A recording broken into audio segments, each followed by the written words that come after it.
Hello and welcome to the Broadcast Tech Talks podcast, TV industry podcast from the Broadcast Tech team. My name's Jake Bickerton and I'm the editor of Broadcast Sport and Broadcast Tech magazines.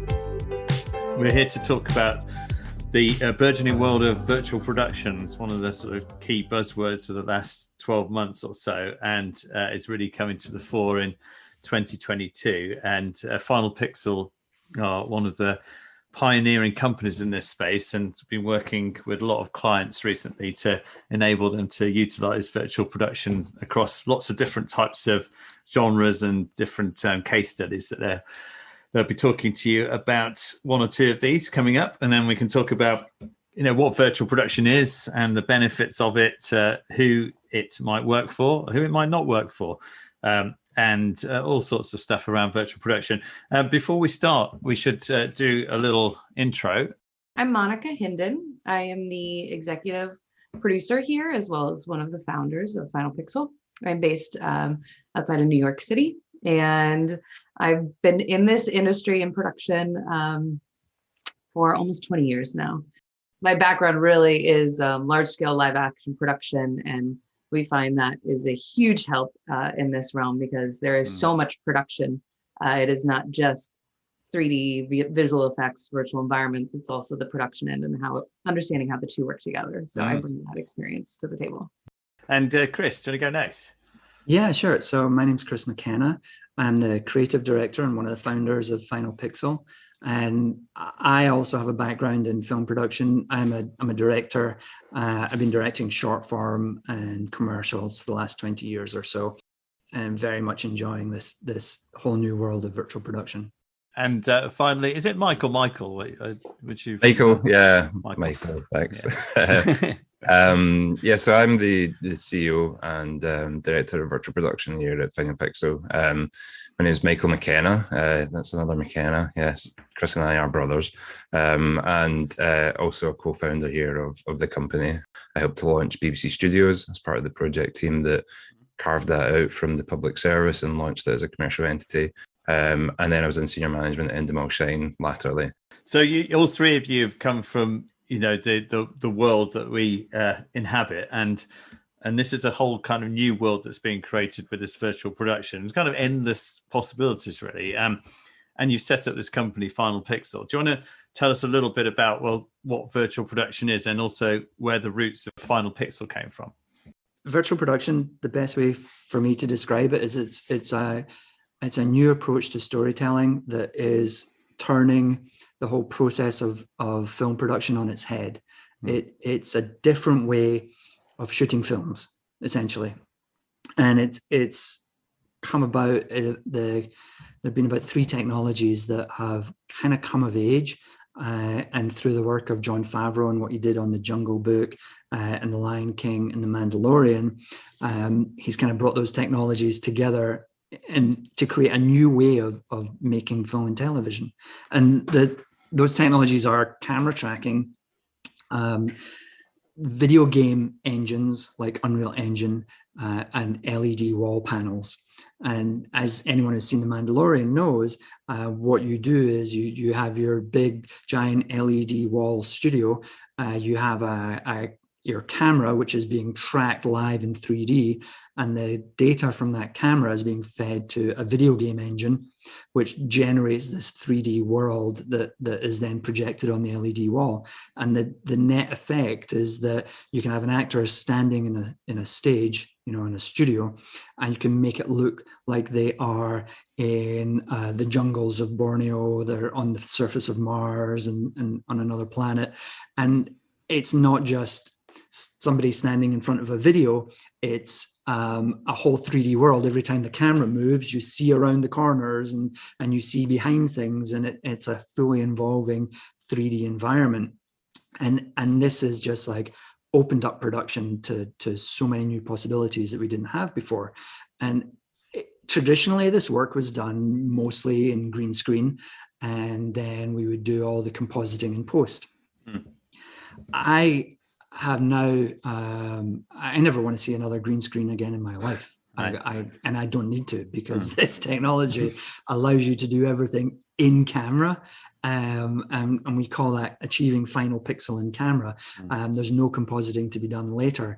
You get the whole in camera. Some people call it in camera visual effects, and you get everything live in the camera. It's like shooting live on location, and for a director it feels like an organic experience compared to green screen. Green screen is all about, hoping that the lighting works in post, hoping the camera angles are right, hoping they haven't screwed it up. But here you get to see it all in camera as you're shooting, and it's incredibly empowering. And I think a lot of people are going to find that virtual production is the best thing since sliced bread in the next 5-10 years. And presumably the sort of technology that's enabling this, it's only really developed to the stage where you can do this with very little latency, and to create the sort of visuals that look convincing. It's quite a recent thing. So when did you decide to set up Final Pixel and really go for it with this? We had a huge shoot scheduled at the beginning of the pandemic, and I'm based in Los Angeles. The shoot was in Los Angeles. And what actually happened was the shoot was cancelled because the city went into lockdown, and we weren't able to do the shoot. And we thought, this is crazy. How could we have achieved this in a pandemic? How could we have done this for our client? Because our client spent a lot of money for a shoot that didn't happen. And we saw what was being done on The Mandalorian, and we saw this technology would allow us to actually do everything we wanted to do in a studio, in a nice kind of COVID-safe, controlled environment. And we thought, wow, if we knew how to do this, we could have done this shoot for the client. They wouldn't have lost their money. And so we decided to start a company doing virtual production. And I talked to Michael, and I told him that we'd been looking into this. And Michael said, it's so funny you mentioned virtual production. I've just decided that I'm going to leave my job and do virtual production from now on. And we're like, no way. let's start a company together. It was fascinating. There was, the Mandalorian was on Disney Plus at the time. And because, with streaming, you can get all these behind the scenes featurettes that kind of go alongside it. I'd just been watching that, and it'd been blowing my mind and thinking, oh my God, this is the future. This is the answer to the film TV production industry. This is what we need, something like this to really shake it up. And then Chris was talking about it, and it's just seemed to be some kind of serendipity there. What I love, just the silver lining in the pandemic for us, is Final Pixel, because all the conversations they're referencing were happening in March and April, when everyone was just shut down and clueless as to what was going on. And this was kind of our lifeline of creativity. We saw this as an opportunity within the pandemic, when other things we were working on were being shut down. This opened doors, and we just, and it gave us something to do instead of go insane in our homes with our children climbing on us.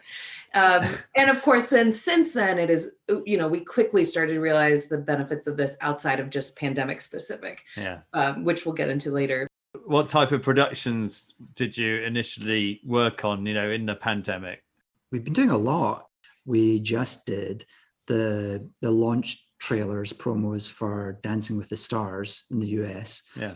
And classic situation, the stage is not available to shoot in for any kind of marketing purposes because of COVID.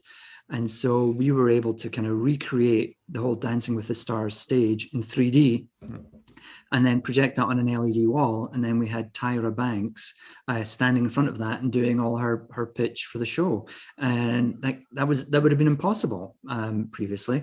Another example, we did a national commercial for Shutterstock, which was all shot in a studio in London, but we had the actor appear to be walking through New York and Paris and the jungle, and all from within a stage without using green screen.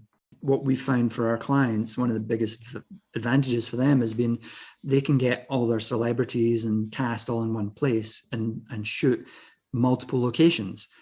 We did a film for Scripps Networks here in the US where we had 4 celebrities, and we shot scenes in a beauty salon and in a dark alleyway, in a studio apartment, and in a living room in a house. And we had all the celebrities, and we shot all those locations on one stage against the LED wall. all in one day. And we Amazing. shot like an incredible, like 18 pages of dialogue in a day. No company moves, all in a contained COVID safe way. And it was like, yeah, this is incredible. This is really opening doors. What did the talent think with that kind of setup? Had they used it before?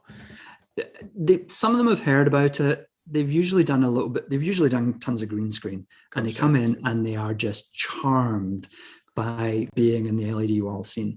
Like they turn around and they see the set, and it gives their performance, from my perspective as a director, it gives them a more authentic performance because they really feel like they're in the scene.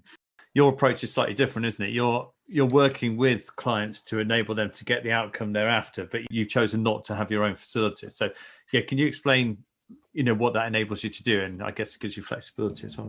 The easy way to think about it is that we're a production company. We're a production company, but now it's got virtual in front of it. And so we take, we come along and we'll look at a script, or we'll work with, if it's a marketing agency, a client on, their creative, and then carry it all the way through sort of end to end for them. And what that means is, we've had to learn the technology and learn how to stand up a stage and learn a workflow. So we've had to build a team that can create environments. So we've got a virtual art department that can build 3D worlds. And then we've also had to train up on-set virtual production teams in the UK and the US to be able to do, the workflow that we've been specializing in. If you want to shoot in this way, we can manage the whole thing from, building environments all the way through to doing post-production. So our specialism is we're filmmakers and come from that producing background. We don't see ourselves as a studio operator in that sense. And so we're just being the way, we're just coming at this the only way we know how to. Do you find there's certain technology that's better than other technology when you go to a studio space, or can you kind of adapt to whatever they've got? Yeah, I think that's important, particularly for the type of work that we've been doing, and is that high production value means that you need to kind of spec the right sort of kit. You also need to manage time and efficiency on these shoots. It can be complicated to put together this type of stuff. And so therefore using the right kind of combination of equipment is really key, is what we've found. And hence, we've set up stages in London, LA and New York, all using the kind of same sort of similar kind of workflow and approach. But it keeps changing, like every week it feels like there's another development, and you need to go back and look at things and think, actually maybe we should tweak that a bit and change that, or try out a different way of doing things. So it's continually evolving, and we really are just in the foothills of this right now. There's a lot more to come. So in terms of the benefits of virtual production, obviously Chris has mentioned a good example earlier where you're able to shoot 4 locations in one day and have the talent there just for one day. So it's great for probably getting hold of people you wouldn't necessarily be able to get hold of if you're doing a lot longer period of time. That's one benefit. I imagine there's quite a few of them with the sheer flexibility again that the kind of environment offers you. But are you able to kind of summarize, I suppose, that from someone that's used to traditional production, why they might sort of think that let's go virtual? Multiple locations is one part, but also the speed of setup and changing between those locations and sets is very rapid. It's literally 5 minutes to change, if that, to change the screen on the and to switch between different things. The actors do love it.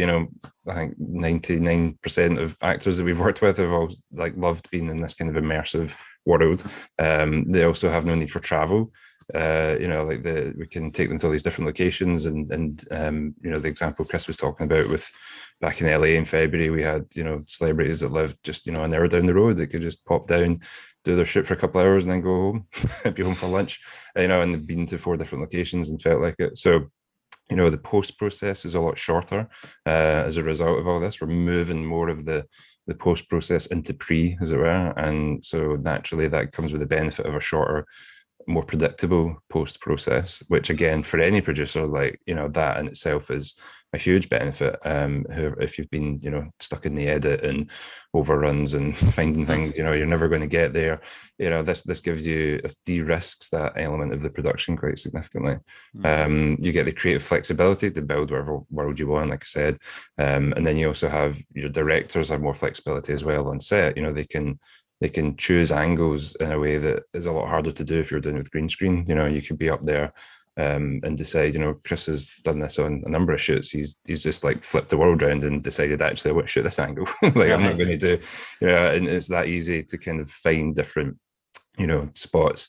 You can reuse environments unlimited times. Once you've built it and you put the investment into building that world, it's then there forever. When you think about the environmental sustainable benefit of that for traditional sets in the long term, that is hugely scalable. Like the impact of that and over a number of years. And likewise, there's no storage with those sets either. You can shoot magic hour all day. Your DOP can light better. Like he can actually see the results of the lighting right there and then. It's a huge list, isn't it? I mean, you've probably got more control over your budget as well, haven't you? More certainty that it's not going to go necessarily over budget.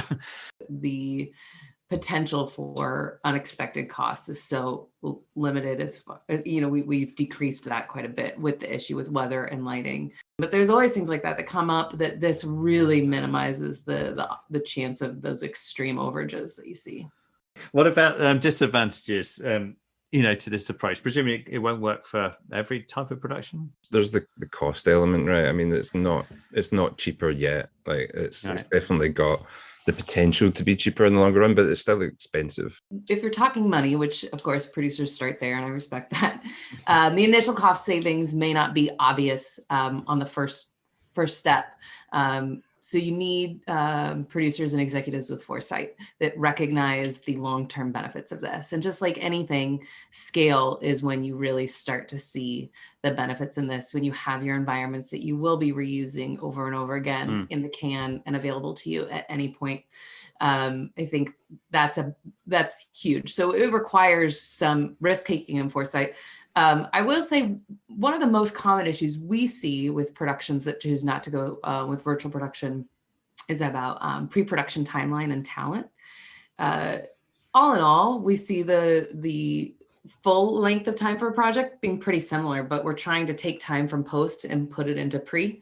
And a lot of times, depending on talent sign in, they don't necessarily have the green light on the production far enough advanced that we would need to start building bespoke environments.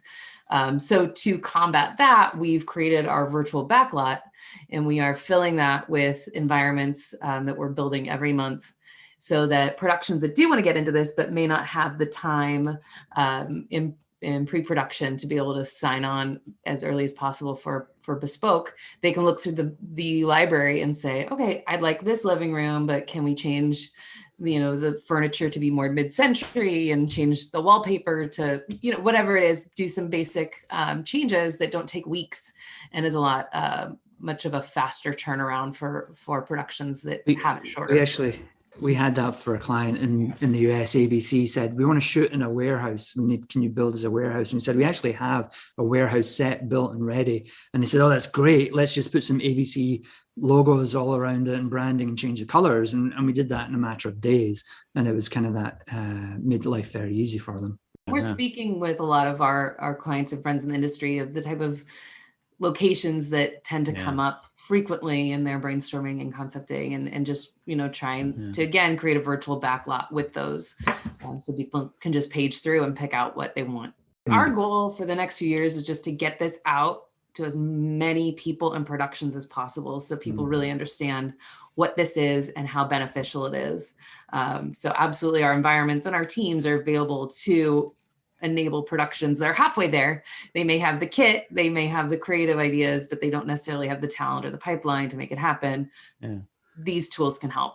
If you are considering going down the virtual production route, what are your kind of key considerations before you sort of set off on this journey, especially if you've not done it before? In terms of considerations, you have to try and partner with people that know what they're doing, that have proven that they can do this stuff. I think there's a lot of companies emerging that have done demos and stuff like that. But I think working with someone who's been through a number of client and real productions is important because there's a big learning curve. We blow production designers' minds in every single project. First, they come on and they get really upset. They're like, "You took away my job. What? I don't get to build a set. You've ruined my life." And then we say, "Well, okay, but you're in charge of all of this. So what do you want?" what, and they say, what can I create? And they say, you can create anything you want. You can choose, and then they start getting really a bit freaked out and nervous. It's like, well, I have to choose like all the different trees for this environment. I don't know anything about trees, and they suddenly realize that their palette is so much broader than it ever has been before. And then they start to get really excited. Is it quite difficult, even though, we work in a really interesting creative industry, to get people to come and work in our space? There's a lot to be said for an interesting working environment where people really care about you and where people give you responsibilities and ability to grow and ability to work in different areas and not just in the one narrow little strip of work that you've been assigned by your video game company. We've found that people feel like they're not a number, when they come to work with us, and they get to do stuff they've never done before, and I think that's very appealing.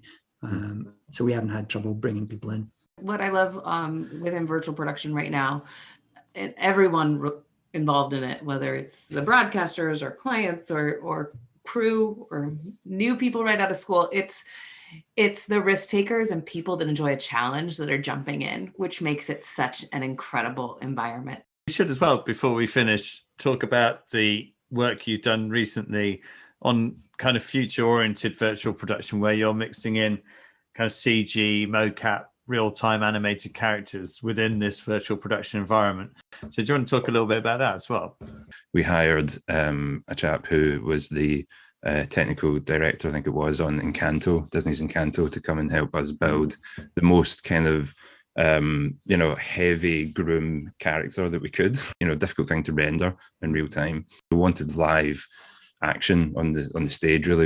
So we wanted to have live motion capture data piped in, so that we could have a kind of creature interacting with a real world person, live on the stage.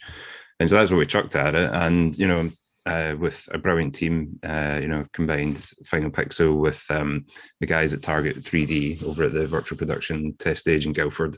We set off on this, creative R&D, and the results were amazing. Actually, the kind of live motion capture allowed us to have these, realistic interactions between a creature on a LED wall and people on the stage.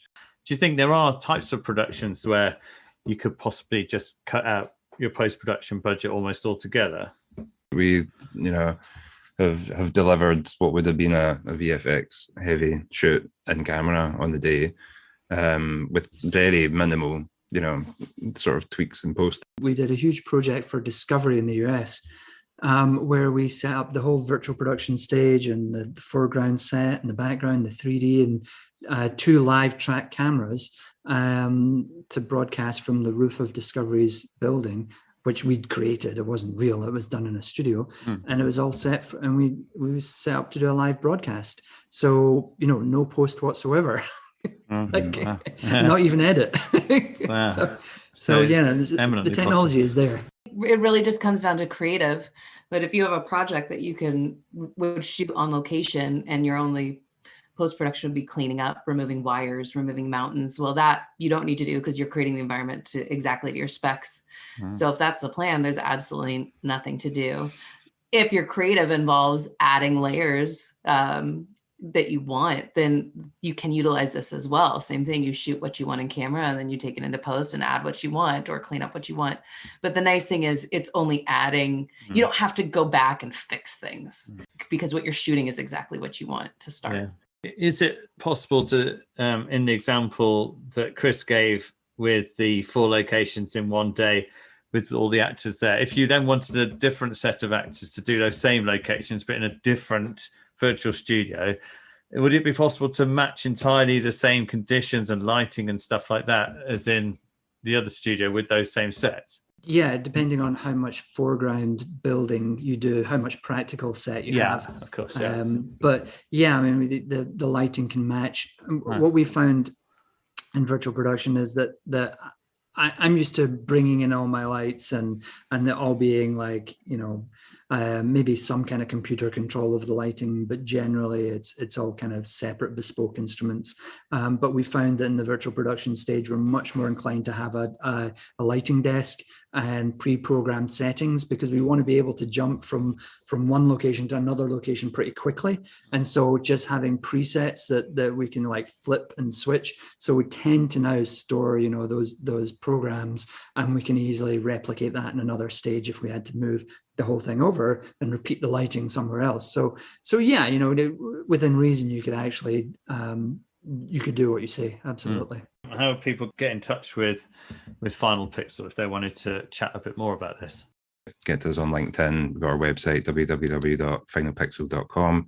Send us an email, or like I say, connect on LinkedIn. We can, discuss any projects. We're often looking at scripts that come through from producers, and typically that's where it starts. Would this work with virtual production? Could this help us? And that's where we kind of excel, is because we can then use our experience to say, okay, well, this is what would work.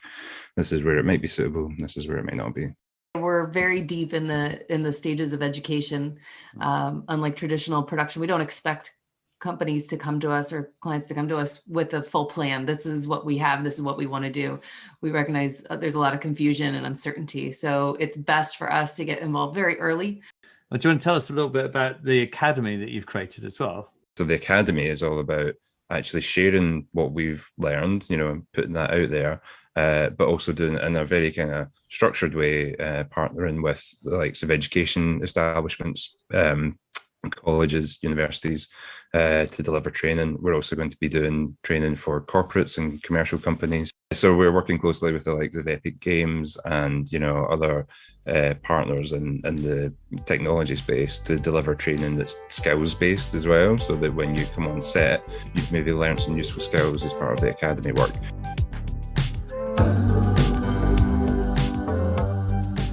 If you enjoyed this podcast, please subscribe and rate us. I'll see you next time for the next episode of the Broadcast Tech Talk series.